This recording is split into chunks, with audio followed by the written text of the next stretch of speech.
Hello and good morning friends, this is Sanjeev Jain. आपके गुरु कौन है? हु इज योर गुरु? तो आइए इस कहानी को सुनते हैं। तो एक बार एक बड़े ही फेमस गुरु थे, और वो जो है उनका मरने का समय आ गया था, उनका अंत समय आ गया था। तो उनके जो शिष्य हैं, जो चेले हैं, उन्होंने कहा कि गुरुजी, एक चीज जो है आप जाने से पहले हमें जरूर बता के जाएं कि आपके गुरु कौन है। तो फिर जो उनके गुरु थे, उन्होंने कहा कि नहीं, ये तो मैं नहीं बता सकता, मेरे पास समय ही नहीं है। मेरे पास तो इतना कम समय रह गया है, ये मैं कैसे बताऊं आपको। तो उन्होंने कहा इसमें क्या बात है, ठीक है ना, आप केवल हमें उनका नाम ही बता दीजिए, ठीक है ना, इसमें थोड़ी टाइम लगता है। वो कहते नहीं नहीं नहीं, ये हो ही नहीं सकता, क्योंकि इसमें तो बहुत समय लगेगा। मैं बताना शुरू करूंगा, हो सकता है इसमें कई महीने लग जाए, कई साल लग जाए। ये सुन करके वो बड़े अचंभे में, तो कहते कि ऐसा कैसे हो सकता है। वो कहते कि ऐसा ऐसे हो सकता है क्योंकि मेरे पास कोई एक गुरु थे ही नहीं, मेरे तो बहुत सारे गुरु थे। तो मैं चलो एक दो के बारे में आपको बताता हूँ। तो एक बार जो है मुझे एक चोर मिला, और वो भी मेरा गुरु निकला। कैसे निकला? तो एक बार मैं एक गांव में गया, और मैं जाते जाते थोड़ा लेट हो गया। तो बहुत ही अंधेरा था और आसपास कुछ भी नहीं दिखाई दे रहा था। मैंने देखा कि सारे सराय बंद हो रखे हैं, कोई भी आदमी सड़क पे दिख नहीं रहा। और मुझे तब जा करके एक आदमी दिखा, जो कि किसी दीवार के अंदर में कुछ छेद सा कर रहा था। तो मैंने देखा कि अरे ये तो चोर लगता है, लेकिन फिर भी जाके मैंने उससे पूछा कि भाई एक चीज बताओ कि मेरे को रात को रुकने के लिए कहीं पे कोई जगह मिल सकती है क्या? तो उस आदमी ने कहा कि देखो, मैं एक चोर हूं और तुम तो एक संत आदमी लगते हो, लेकिन अगर तुम्हें बुरा ना लगे तो इस समय कोई जगह तो तुम्हें नहीं मिलेगी, बट तुम मेरे घर पे रुक सकते हो, अगर तुम्हें कोई ऑब्जेक्शन ना हो, अगर तुम्हारे को ऐसा ना लगे कि मैं चोर के साथ नहीं रहना चाहता, तो फिर जो है आप मेरे साथ रह लो।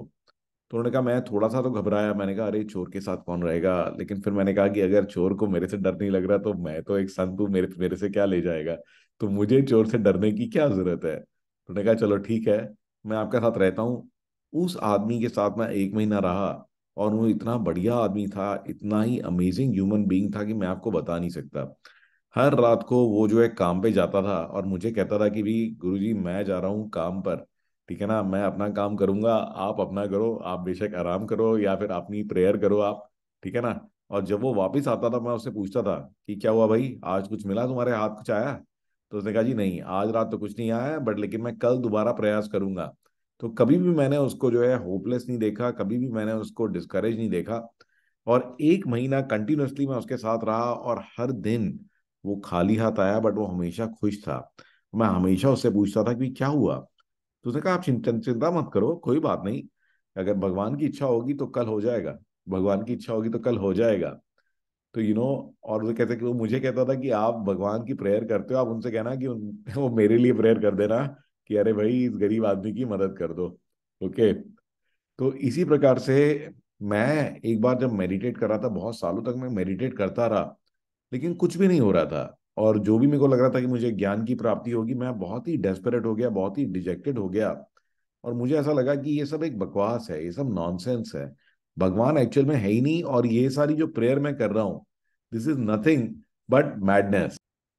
लेकिन तभी मुझे ख्याल आया कि नहीं, मेरे को ना गिव अप नहीं करना चाहिए। जैसे वो चोर था, वो हर रोज आता था, खुश आता था, और ये हमेशा यही उम्मीद में होती थी कि आज नहीं हुआ तो क्या हुआ, अगर भगवान की इच्छा होगी तो कल हो जाएगा।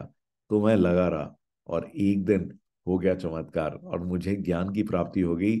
मैं उस चोर से हजारों मील दूर था, लेकिन जो है मैंने प्रणाम किया उसकी उसकी डायरेक्शन के अंदर में, वो मेरा पहला गुरु था। फिर इसी प्रकार से मेरा दूसरा गुरु एक कुत्ता था। तो सूर्य ने कहा अरे कुत्ता कैसे आपका गुरु हो सकता है? तो कहते कि मैं एक बार जो है एक नदी के किनारे पे बैठा हुआ था, और वहां मैंने देखा एक कुत्ता, बड़ा ही प्यासा कुत्ता था, वो आया। बट जैसे ही वो पानी के पास गया, तो वो घबरा गया। उसने देखा कि एक और कुत्ता देख रहा है पानी के अंदर से, जो कि उसकी रिफ्लेक्शन थी।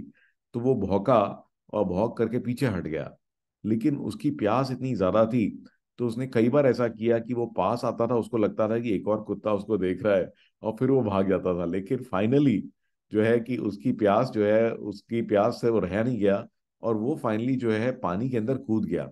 और जैसे ही वो पानी में कूदा, ठीक है, तो उसकी जो इमेज थी, उसकी जो रिफ्लेक्शन थी, वो डिसअपेयर हो गई। और उसने खूब जो है पानी में पानी पिया और खूब पानी से खेला, क्योंकि इतनी गर्मी हो रही थी। और मैं ये सब देख रहा था। तो मुझे ऐसा लगा कि हाँ, ये एक मैसेज आया है, मेरे मेरे लिए एक मैसेज आया है भगवान से। तो काफी समय से जो मैं लगा हुआ हूँ, मेडिटेट कर रहा हूँ, बट फिर भी कि जो अनंत है, जो इन्फिनिट है, मैं उसमें कूदने से डर रहा हूँ। मुझे ऐसा लगता है कि मैं कहीं खो ना जाऊं। एंड फाइनली इस कुत्ते की प्रेरणा लेकर के, उस कुत्ते का जो इंसिडेंट था उससे प्रेरणा लेकर के, मैंने फाइनली अपने फियर्स को छोड़ा। और मैं पूरी तरह से जो है मैं भगवान को समर्पित हो गया। और उसमें जो है मैं खो गया, और मेरे जो भी डर थे वो सारे के सारे डर जो है पीछे रह गए। तो इसीलिए वो जो कुत्ता था वो मेरा सेकंड मास्टर था। फिर मेरा तीसरा मास्टर जो था, he was a small child. तो कहते कि छोटा सा बच्चा था मैं, जो है एक छोटे से टाउन में गया। और वहां पे एक बच्चा मेरे पास आया, एक छोटी सी कैंडल लेके, जो कि उसने जलाई थी। और वो उसको जो है अपने हाथों से ढक करके लेके आ रहा था। तो मैंने जो है उसके साथ मजाक किया, मैंने कहा कि चलो आओ मैं इस बच्चे को टेस्ट करता हूँ कि अरे, ये तुमने कैंडल खुद ही जलाई है? उसने कहा अच्छा, हाँ मैंने तो खुद ही जलाई है। तो अच्छा मुझे फिर एक चीज बताओ कि ये लाइट कहाँ से आ रही है? कि देयर वॉज अ मोमेंट जब ये लाइट नहीं थी, जब आपने कैंडल जलाई नहीं थी, ठीक है, और अब फिर जो है इसमें लाइट आ रही है। क्या तुम मुझे बता सकते हो कि ये रोशनी कहाँ से आ रही है? तो मैंने ना उस बच्चे को चिढ़ाते हुए या टीज करते हुए या छेड़ते हुए उससे पूछा, क्योंकि मेरे को अपनी नॉलेज पे बहुत घमंड था। तो जो छोटा सा बच्चा था, उसने जो मेरी ईगो है, जो मेरा गरूर है, उसको जो है चकनाचूर कर दिया। उसने मुझसे पूछा कि जो मैंने ये तो नहीं देखा कि लाइट कहाँ से आ रही, बट आप मुझे एक चीज उल्टे ही बताओ, कि आप एक चीज बताओ, देखो मैंने बुझा दी, उसने फूंक मारी और जो है उसने कैंडल को बुझा दिया। अब आप मुझे बताओ कि लाइट गई कहाँ पर है, कि वेयर हैज इट गॉन? ठीक है ना, कहाँ से आई को छोड़ो, आप ये बताओ कि लाइट गई कहाँ से है। और इमीडिएटली मुझे ये लगा कि मैं जो है कितना स्टूपिड हूँ, और मेरे को जो अपनी नॉलेज पे जो गुमान है, जो गुरूर है, ठीक है, वो नहीं होना चाहिए था। और छोटे से बच्चे ने जो मेरा गुरूर है उसको क्रश कर दिया। और इसी वजह से वो छोटा जो बच्चा है वो भी मेरा गुरु है। तो guys, this is the story of the Guru who had many gurus. तो इसका मॉरल यही है कि चाहे वो छोटा बच्चा हो, चाहे एक कुत्ता हो, चाहे एक चोर हो, गुरु किसी भी शेप और उसमें आ सकते हैं। We should not be afraid of learning from each and every person, each and every incident in our life. तो हर एक इंसिडेंट जो है वो आपको शेप करने के लिए हो रहा है, और हमारे को उससे जो है सीख जो ले सकते हैं वो लेनी चाहिए। और कोई भी आपका गुरु हो सकता है। तो we should always keep learning, यही तरीका है हमें आगे ग्रो करने का। तो फ्रेंड्स, ये जो स्टोरीज हैं मैं अपनी टीम के साथ शेयर करता हूँ। जब भी मेरी वीकली रिव्यूज मीटिंग्स होती हैं, I use the stories to inspire them. तो मैं स्टोरी सुनाता हूँ और उनसे पूछता हूँ कि अच्छा आप बताओ कि इसका मॉरल क्या है। तो लोग जो है बहुत ही अमेजिंग अपनी जो उनकी अंडरस्टैंडिंग है वो शेयर करते हैं सबसे, और सभी की ग्रोथ होती है। That is the right way to use the stories. चलिए आज की छोटी सी टेक टिप बताता हूँ। तो मैं भी तरीके ढूंढते रहता हूँ जिससे कि हम इन्वायरमेंट को प्रोटेक्ट कर सकते हैं। तो ये देखिए एक प्रोडक्ट है, rays of ink infinity rewritable notebook. तो ऐसी कई तरह की नोटबुक्स आपको अमेजोन पे मिलेंगी। एंड बेस्ट पार्ट क्या है कि ये जो बुक है इसको आप यूज करने के बाद में दोबारा से यूज कर सकते हैं। जैसे आपने यूज किया और आपने जो भी लिखा उसकी आपने फोटो ले ली, तो you can take a photo और whatever you have written down, ताकि वो परमानेंटली सेव हो जाए। और उसके बाद में गाइज आप इसको दोबारा से साफ कर सकते हैं। Isn't this amazing? तो आप जो है अपना जो इन्वायरमेंट है उसको हार्म नहीं कर रहे। This can be reuse even more than 50 times. तो 50 टाइम से ज्यादा आप इसको यूज कर सकते हो। तो मुझे तो बहुत ही अमेजिंग लगा। तो आप भी इसको ट्राई करके देखिएगा। इस तो लिंक जो है वो मैंने डिस्क्रिप्शन में डाल दिया है। सो looks like an amazing product that can be reused over and over again. So bye bye and take care. I look forward to seeing you in my next story.